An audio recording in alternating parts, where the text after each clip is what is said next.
Viewers, আজ আমরা আপনাদেরকে নিয়ে এসেছি মিরপুর পাইকপাড়া আহমেদনগর। এখানে একটা গরুর ফার্ম দেখছেন আপনারা, মূলত এটি ডেইরি ফার্ম।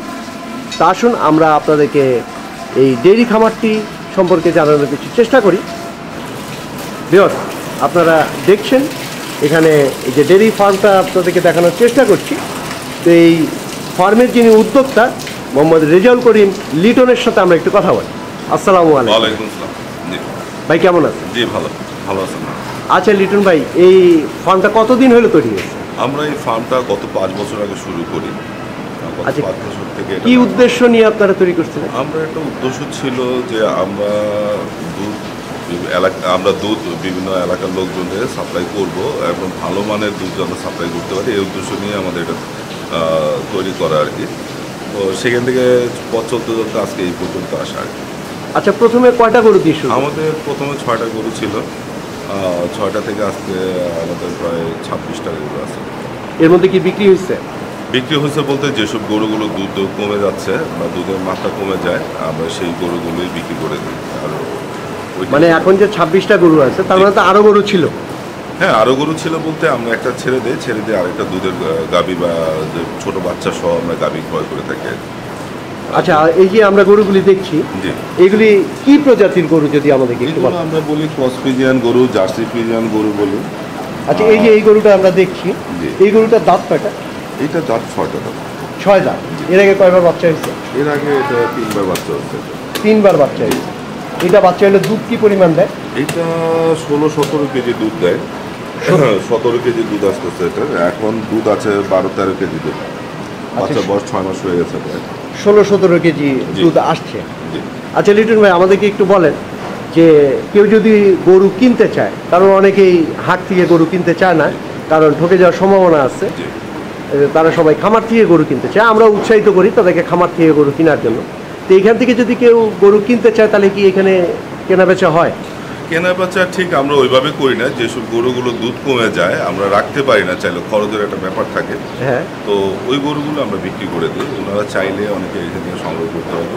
কেউ যদি 1 বিয়ান 2 বিয়ানের গরু যদি নিতে চায়? হ্যাঁ, ওটা আমাদের এখানে যেগুলো আছে এগুলো নিতে পারবে। এখান থেকে আপনারা 1 বিয়ান বা 2 বিয়ানের গরু আপনারা দেন? দাও। আচ্ছা, আমরা এই গরুটাই দেখি। এই গরুটা যদি এখন কেউ কিনতে চায় তাহলে এই গরুটার প্রাইস কত হবে? এই গরুটার প্রাইস আছে 1,60,000 টাকার মতো বর্তমানে প্রাইস আছে। 1,60,000 টাকা। জি। এদিকে বাছুর সহ? বাছুর সহ। বাছুর সহ 1,60,000 টাকা দাম আছে। জি। আচ্ছা, তারপরে আমরা যদি একটু এই গরুটার দিকে দেখি, এটা কি জাতের গরু? এটা আমরা বলি শঙ্কর মন্ডি, শঙ্কর বলি গরুটা, শঙ্কর জাতীয় গরু। আচ্ছা, শঙ্কর, এটা ক্রস? জি। এটা বাছুর নাই, আপনার গরুটা বর্তমানে 12-13 কেজি দুধ দিচ্ছে। আর গরুটা সম্ভবত 3 মাসে প্রেগনেন্ট। আচ্ছা, এখন প্রেগনেন্ট অবস্থায় আছে? জি। আর দুধ দেয় 12-13 কেজি দুধ আছে এখন সব। আচ্ছা, 12-13 কেজি। জি। আচ্ছা, তারপরে আমরা একটু যদি এপাশে আসি, এই যে একটা গরু শুয়ে রয়েছে আমরা দেখছি, এটা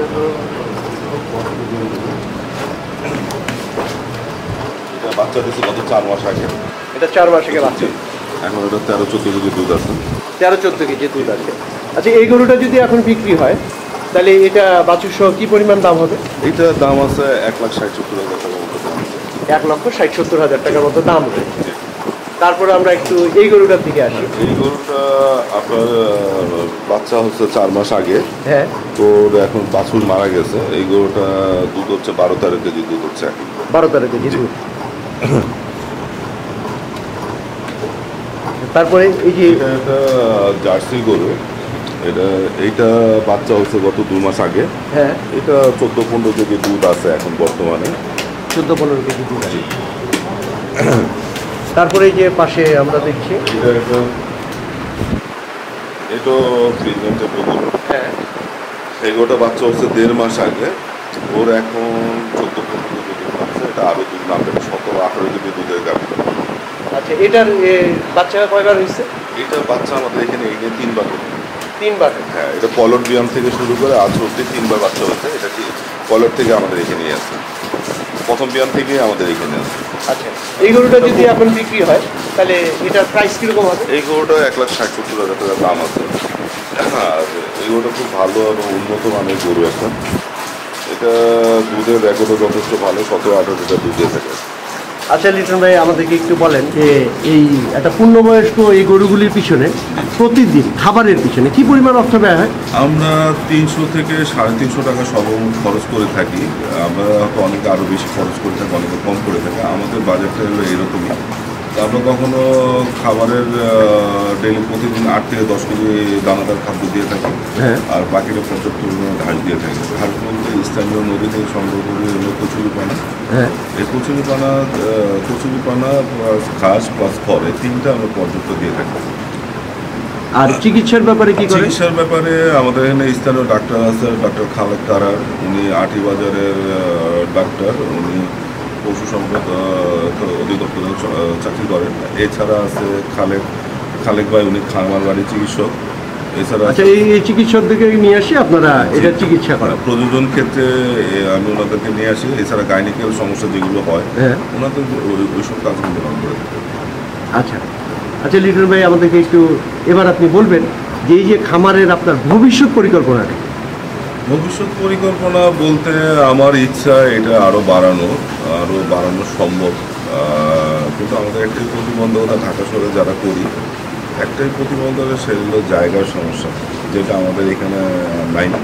আমাদের সীমাবদ্ধতা আছে, যেটার জন্য আমরা এটা আর বাড়াতে চাচ্ছি না বা বাড়াতে পারছি না। দুগ্ধজাতের উপরে তো আমরা কাজ করি গত 5 বছর ধরে। এখন ষাঁড় গরুর উপরে আমরা কাজ করতে চেষ্টা করতেছি। আচ্ছা, আপনারা তো মূলত এখন ডেইরি ফার্মে, আপনারা ভবিষ্যতে হয়তো মোটা তাজাকরণে যাবেন। তো এই দুধগুলি আপনারা কিভাবে সেল করেন? দুধগুলো আমরা স্থানীয় এলাকা বাসিন্দা যারা আছে তারা এখান থেকে এসে নিয়ে যাচ্ছে। আর যে উদ্ধৃত যে দুধগুলো আমরা পার্শ্ববর্তী দোকানে দিয়ে থাকি, ওইখান থেকে এটা বিক্রি হচ্ছে। আচ্ছা, দুধের কেজি কত করে বেচেন? আমরা দুধের কেজি বিক্রি করি 65 টাকা। 65 টাকা। আচ্ছা, ঢাকা শহরে এই পাশে মনে হয় একটু সস্তা। একটু সস্তা। আচ্ছা, 65 টাকা কেজি, কারণ ওইদিকে তো আমরা দেখি 80 টাকা থেকে 100 টাকা। হ্যাঁ, 90 টাকা 100 টাকা। ভিউয়ার্স, আপনারা যে দেখছেন লিটন ভাইয়ের এই ফার্মের গরুগুলিকে। আচ্ছা লিটন ভাই, এই যে আপনি তো নতুনভাবেই শুরু করছিলেন, আপনি তো একজন নতুন উদ্যোক্তাই বলা যায়। তো যারা এই নতুন উদ্যোক্তা হতে চায় এই খামারের, তাদের জন্য আপনার পরামর্শটা কি? তাদের জন্য আমার পরামর্শ হবে এইটা, ফার্ম ব্যবসাটা হলো আদিম ব্যবসা। এটা আদিমই বলা যায়। তো কেউ যদি করতে চায় অবশ্যই স্থানীয় যুব উন্নয়ন প্রশিক্ষণ কেন্দ্র থেকে প্রশিক্ষণ নেবেন, ডেয়ারি ফার্ম থেকে কোনো প্রশিক্ষণ নিয়ে যাবেন। ব্যবসা পরিচালনা করার আগে আমার মনে হয় প্রশিক্ষণের দরকার আছে। এই প্রশিক্ষণটা দুইভাবে করতে পারেন। স্থানীয় পশু সম্পদ মন্ত্রণালয়ের সাথে যোগাযোগ করে ওনাদের বিভিন্ন সময় যে সেমিনারগুলো হয় এগুলোকে অ্যাটেন্ড করতে পারেন। তাছাড়া স্থানীয় খামার থেকেও আপনি এই অভিজ্ঞতা নিতে পারেন। অভিজ্ঞতা নিয়েই কাজটা শুরু করা উচিত, এটা আমি মনে করি। আচ্ছা, প্রথমে যখন শুরু করবে তখন কয়টা গরু দিয়ে শুরু করা সবচেয়ে ভালো হবে? এটা ডিপেন্ড করে যার যার সামর্থ্যের উপরে। কেউ 2 পিস দিয়ে শুরু করছে, 1 পিস দিয়ে শুরু করছে, কেউ 100 পিস দিয়েও শুরু করছে। বড় বড় মানে ইন্ডাস্ট্রি আপনারাই শুরু করছে এগুলো। না, আমি আমার সামর্থ্য অনুযায়ী 1 পিস হলে 1 পিস দিয়েই শুরু করা উচিত। না, আপনি তো 6টা দিয়ে শুরু। আমি 6টা দিয়ে শুরু করছি। জি। আচ্ছা, 6টা দিয়ে শুরু করে তো আপনি আজকে এই পর্যায়ে এসেছেন, এবং ভবিষ্যতে আপনার আরো বড় প্রজেক্ট হবে, এটা আমরা আশা করি। তো যারা মূলত নতুন খামারি, তাদের জন্য সবাই তো বলে যে প্রথমে স্বল্প গরু দিয়ে শুরু করাটাই বেটার। হ্যাঁ, এটা এই কারণে বলা হয় যেন জিনিসটার চালচলন বোঝা উচিত। কারণ এটা যদি আপনি স্বভাব চরিত্র না বুঝেন, আপনি আগাতে পারবেন না। আর হুট করে কতগুলি কিনলেন, ওগুলো নষ্ট হয়ে গেল, ঝরে গেল, ওগুলো তো আপনি রাখতেও পারতেছে না, প্রোডাক্টিভিটি ওরকম হচ্ছে না, সেক্ষেত্রে আপনার লস হওয়ার সম্ভাবনা থাকে। এই জন্য বলা আর কি, আমি আস্তে আস্তে এটা করি, বুঝে শুনে কাজ করাটাই ভালো আর কি। আচ্ছা, আপনার তো এই যে ঢাকা শহরে স্বল্প পরিসরে আপনি এই যে খামারটা দিয়েছেন, এখানে আপনার প্রতিবন্ধকতার কোনো শিকার হচ্ছে না? প্রতিবন্ধকতা বলতে প্রথম প্রতিবন্ধক হলো জায়গার সমস্যা। এখানে স্থানীয় এলাকা বাসিন্দা যারা আছে তারা অভিযোগ করে গোবরের একটা গন্ধ আসে, অপরিষ্কার থাকে। তো এইরকম প্রতিবন্ধকতা, জায়গারও প্রতিবন্ধকতা আছে। আর এটা একটু খোলামেলা জায়গা হলে ভালো হয় আর কি, উন্মুক্ত অভয়ারণ্য যেটা বলে আর কি, অভয়ারণ্য হলে ভালো হয়। না, গরুদের জন্য এই যে গরুগুলি যে আছে, তারা যেমন এই যে কনজাস্টেড জায়গার মধ্যে যখন থাকে, জায়গায় একটু অস্বাস্থ্যকর পরিবেশ মনে হয় আমার কাছে। না, তাদের জন্য কোনো সমস্যা আছে নাকি? হ্যাঁ, তাদের জন্য তো অবশ্যই সমস্যা আছে। যে যেখানে যে পরিবেশ, বন্যরা বনে সুন্দর কথাটা যদি এরকম হয়, তাহলে ওদের জন্য আসলে এই পরিবেশটা না।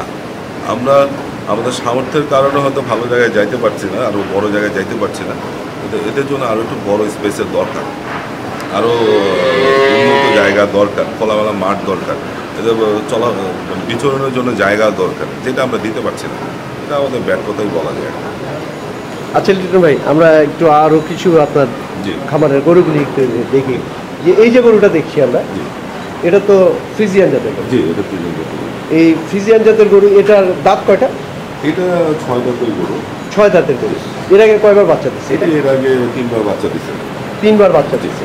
এটা দুধ কি পরিমাণ হয়? এটা 14-15 লিটার দুধ হয়, বর্তমানে আছে 10 লিটার দুধ আছে। 10 লিটার দুধ রয়েছে এটা। আচ্ছা, এটা যদি এখন বিক্রি হয় তাহলে এটার প্রাইস কীরকম হবে? 1,40,000 মতো হবে তো। 1,40,000 টাকার মতো হবে। আচ্ছা, আপনার এখানে যে গরুগুলি রয়েছে, এই যে ক্রস এবং ফ্রিজিয়ান, আপনার সর্বনিম্ন গরুর রেটটা কত এখানে? সর্বনিম্ন গরুর রেট হলো 1,20,000 টাকা। আচ্ছা, 1,20,000 টাকা থেকে শুরু করে আপ টু কোন পর্যন্ত? 1,60,000 এরকম। 1,60,000 পর্যন্ত রয়েছে। মিড লেভেলে থাকে, যাতে 15-16 লিটার দুধ থাকে এরকম। কিন্তু আরও উন্নত জাতের বা আরও দামি আছে, কিন্তু সেগুলো আমরা ইউজ করতে পারি না, সেগুলো আমরা ক্রয় করি না। আমাদের এখানে এই জায়গা অনুযায়ী আমরা ওগুলো করতে পারি না, নষ্ট হয়ে যায়। এগুলো আরও উন্নত জায়গায় যেগুলো করার স্পেস আছে ওরাই করতে পারবে। আমরা এগুলো দামি করে এখানে রাখতে পারি না, নষ্ট হয়ে যাওয়ার ভয় থাকে। আচ্ছা, এই জন্য আমরা এটা করি না। আমরা মিড লেভেলের একটা ক্যাটাগরি, বি ক্যাটাগরি গরুগুলো রাখি, যে 16-17 লিটার দুধ থাকে, কমে আসলে যেন 10-12 লিটার দুধ থাকে। আর 20-25 লিটারের গাভী আছে, কিন্তু আমরা রাখতে পারি না যত্নের অভাবে, কারণ এইখানে ওই এনভায়রনমেন্টে এটা শুট করে না। আচ্ছা লিটন ভাই, আপনার মূল্যবান পরামর্শের জন্য আপনাকে অসংখ্য ধন্যবাদ। সো ভিউয়ার্স, এতক্ষণ আমরা আপনাদেরকে এই লিটন ভাইয়ের এই ডেইরি খামার সম্পর্কে জানানোর চেষ্টা করলাম। তো আমাদের ভিডিওটি আপনাদের যদি ভালো লেগে থাকে তবেই আমাদের সার্থকতা। আপনারা ভালো থাকবেন সবাই। আপনাদের সকলের জন্য অসংখ্য শুভকামনা।